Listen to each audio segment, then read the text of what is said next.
Tobacco use whether it is smoking గానీ, లేదా రియల్‌గా తంబాకు గానీ, లేదా గుట్కా గానీ, ఇవి డెంటల్ హెల్త్‌ని ఏ రకంగా పాడు చేస్తాయి? డెఫినెట్‌గా ఇవి ఎఫెక్ట్ చేస్తాయండి. మీ టొబాకో సిసేషన్ అనేది చాలా చాలా చాలా ఇంపార్టెంట్. జస్ట్ నాట్ స్మోకింగ్, చాలా మందికి రివర్స్ స్మోకింగ్ అలవాటుంటుంది. చాలా మందికి చూయింగ్ ఆఫ్ టొబాకో అలవాటుంటుంది. హ్మ్.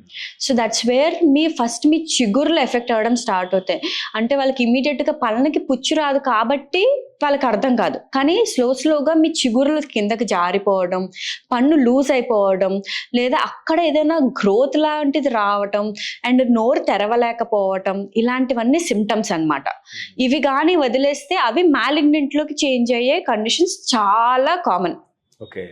సో మేక్ ష్యూర్, లేదు మీకు టొబాకో ఉంది అంటే మాత్రం it's very very important that you cease your habit of chewing the tobacco or reverse smoking especially.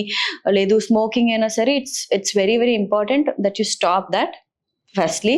లేదు స్టాప్ చేయలేకపోతున్నాను అంటే better consult a doctor so that they will advise you how to reduce చేసి స్టాప్కి వాళ్ళే తీసుకువస్తారు. మీరు తీసుకునే అదే మందులు, అదే నాణ్యమైన మందులు, కానీ సగం ధరకే.